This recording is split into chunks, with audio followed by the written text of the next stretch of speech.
Good morning, good afternoon, or good evening, wherever or whenever you happen to be listening to this. Thank you for listening to the Sales for the Nigerian Wedding Industry podcast. I'm your host, Abuja based event and wedding photographer Tavishima Ayede. Today, I'd like to revisit something that I've harkened on in the past, and I've had an experience, a personal experience recently, within the last week or two, that made me realize that what it is that we have discussed on this particular topic is more important and timely than a lot of us realize. So, a former client of mine, a former groom of mine, I handled their wedding a long time ago, maybe about 9 years ago in Abuja. He happens to have a passion for children's education, and so he has opened up. He has a child education product, and also a child. What should I say? Recreation center, hobby center, something like that, something of the sort. But this is not a charity. It's a for profit. It's a for profit entity. Anyway, so there are a couple of kids, or rather, should I say parents? A couple of kids in my school who have gone to that particular center to have their birthdays done there. And each time that my son has gone there, he's been there, I think, 3 times now. He's had an absolute blast, and it looks like they have a pretty good setup. And I think it's an interesting business model because I've seen 2 or 3 other such outfits in Abuja. So you just have this kids center, kids recreational facility, or whatever, and then you also make some money from it by having people celebrate birthdays there and things of that nature. So I think it's a really brilliant idea. So this former groom of mine, he has set up this thing, and since I know the dude directly, I figured, hey, why not? Let me reach out and find out how much it would cost to have birthdays done there. Because since my son has had such a blast there, he's been going on and on and on non-stop about how he wants his birthday to be there as well. So I reached out to a couple outfits, including his, and then when I got in touch with him, his response basically was, okay, no, Ala, I'm glad you want us to look at that. One of my team members will call you back. And, well, obviously, I'm sure he said so because he has quite a busy schedule. I mean, he's also involved in financial services. And so, I mean, a lot of time is, he's involved in, financial regulation. Yes, financial regulation in Nigeria. And so I'm sure a lot of his time is taken off, doing regular office stuff, especially since he's a very sharp fellow. So he has risen through the ranks to become one of the executives in this organization, which I'm not going to mention. So I'm sure that a lot of his time is taken up with these sorts of things. But I could have told him, but I didn't, that, you saying another member of the team is going to get back to me, I suspected that one of two things were going to happen.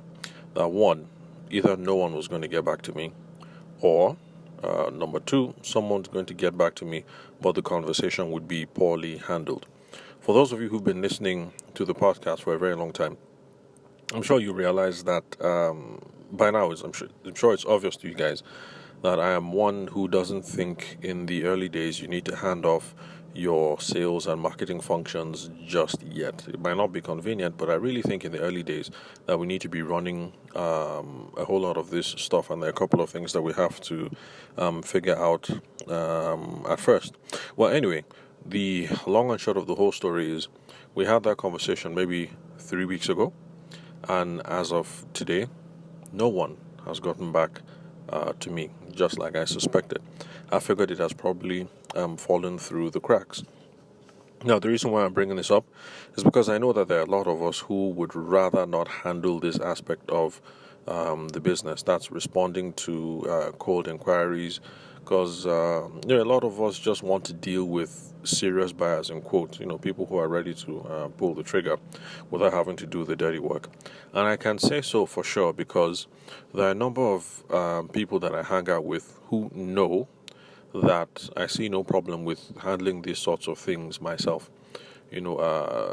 calling up strangers, dealing with people who call up cold, and then going through the whole trouble of trying to figure out if they are serious, in quote. In fact, one of my friends who's a wedding planner told me that she wouldn't mind.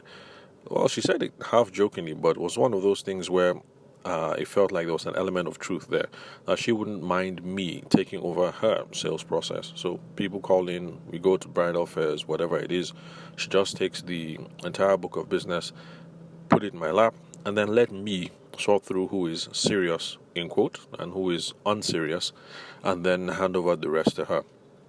So I'm sure that there are lots of people in this groom's situation and in my friend, the wedding planner situation, who just would rather not do the dirty work. And this is a perennial issue that we've been discussing. Okay, I shouldn't be saying perennial because I've only been on the air for just slightly over a year, so let me not be presumptuous. Okay, so this is something that I've harped on for a very long time on the podcast. And this is one of the reasons why I think you shouldn't outsource your sales just yet. Because to outsource your sales, we need a couple of preconditions. Number one, you have to be totally familiar with your client base. And then you also should have decided on what the optimum sales process is. And then with these in mind, you are going to be able to assign responsibility. Because if you're not familiar with the client base, chances are whoever it is that you're hanging off to is not going to be familiar with your client base as well. So for my former groom who has this center, he should be handling the calls until he's totally familiar with the client base, so that when he hands off these inquiries to his staff, the staff know exactly what it is that they have to do. Because if they do not know what it is that they have to do, and the sales part of a business can be very unpleasant, because who likes calling strangers and who likes going through the whole exercise of trying to figure out if people are serious or trying to justify price or trying to get someone sold on a particular course of action. It can be a very unpleasant thing to do until you do it a couple of times and get used to it. So the chances are, if you are in this groom's position or my friend's position, who is the wedding planner, and you hand it off to your staff, the truth of the matter is they are going to do the easiest things to do in the business first, and they will relegate the selling function to the later part of the day, or they'll just keep pushing it off, and some things will fall through the cracks. So when you say, secretary of mine, call this person back, blah, blah, blah, blah, blah, the secretary will say, okay, no problem. But then she's going to sit down at the desk, and subconsciously she's going to start doing the easiest or the more immediate things. She will say, okay, we need to moderate social media. We need to update the Instagram handle. We haven't paid the cleaners. It's time for me to make that transfer. Who knows what other activities that haven't been done for the day that the secretary or whoever it is that you've delegated this function to is going to do. And unfortunately, if you've told her, call this person back, and you've done that to 5 contacts, it's possible that at the end of the day, when she gets to it, she might only remember to call 2 or maybe 3. And I think that's what happened to me in this regard, because it's a new center. And so, like I said, for my school, my son's school alone, there have been 3 birthday parties so far from his class. So I'm sure they're getting some business. And it'll be easier for the office manager, for the receptionist, or for whoever it is he said, call this guy back, to just focus on the people that are already coming through the door to do business. Now, the problem is, you do that, eventually you run out of your warm leads, that is people who already know you. It just happens because eventually all the kids in my son's class are going to have their birthdays there. And eventually, everybody in the whole school is going to have their birthday there. That's assuming a best case scenario. But then what happens?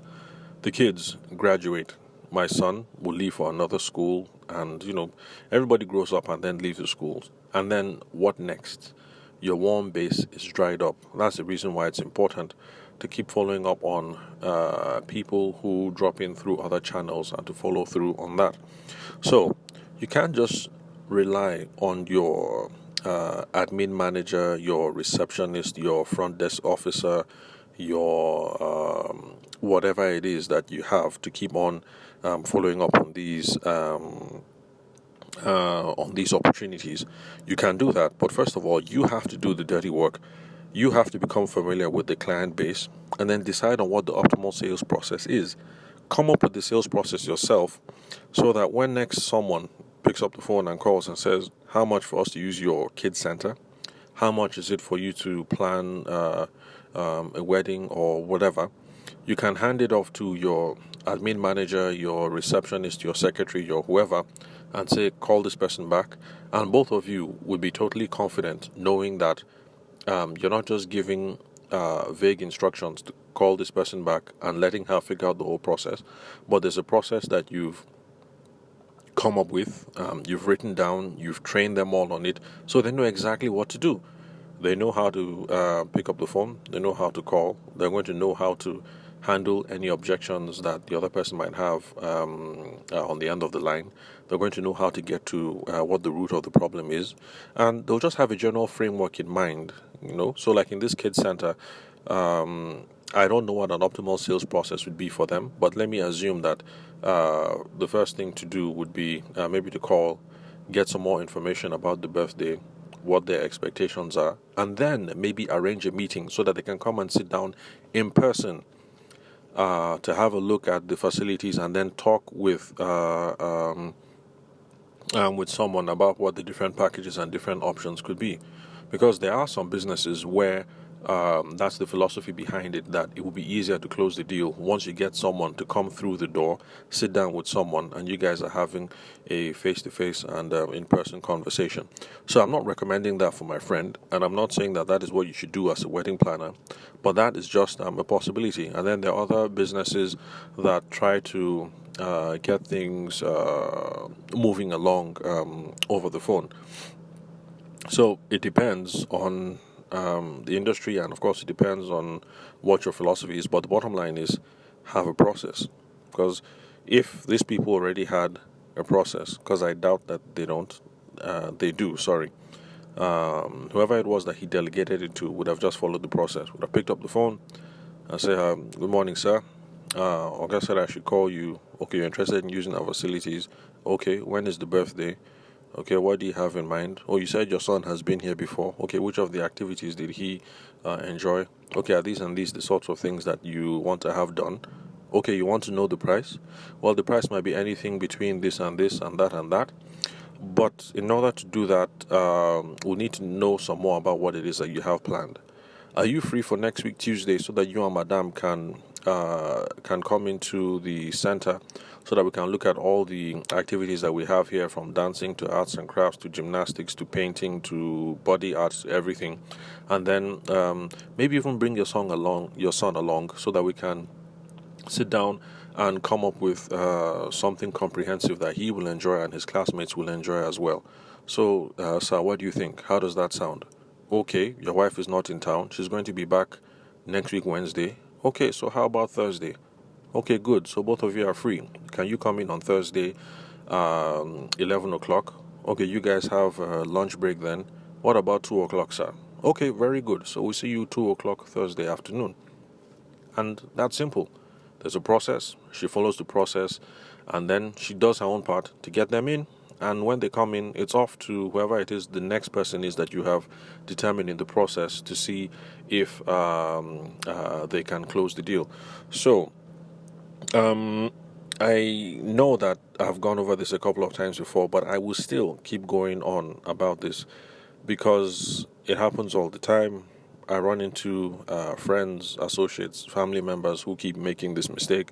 So yes, ultimately you're going to outsource your sales and your marketing function, but the time is not right now that you are trying to get things up and running. You should be the chief salesperson. Make sure you're totally familiar with your client base, and with that you're going to be able to come up with an optimum sales process. And it is only when these two conditions have been met, you're totally familiar with your client base, you've come up with the optimum sales process, that you can assign responsibility. Because if you don't do both of this, what exactly are you assigning? You are assigning nothing. If you tell your receptionist, Kemi, call this guy back. I mean, call this guy back for what? You're expecting Kemi to read your mind, to know what needs to be done, or to care for your business the way that you care about it. She's an employee. She's receiving a paycheck. She's going to do what the easiest thing is. So do not outsource yet. Figure out these things, come up with a sales process, and in the long run, everybody's going to be happy for it, because Kemi's job is going to be a lot easier, and you are going to get the sound of those beautiful pings with money getting into your account like you expect you should, which is the reason why we set up these businesses in the first place. So, thank you very much for listening to the Sales for the Nigerian Wedding Industry podcast. I'm your host, Abuja-based event and wedding photographer Tavishima Ayede. I'll catch you guys on the next episode.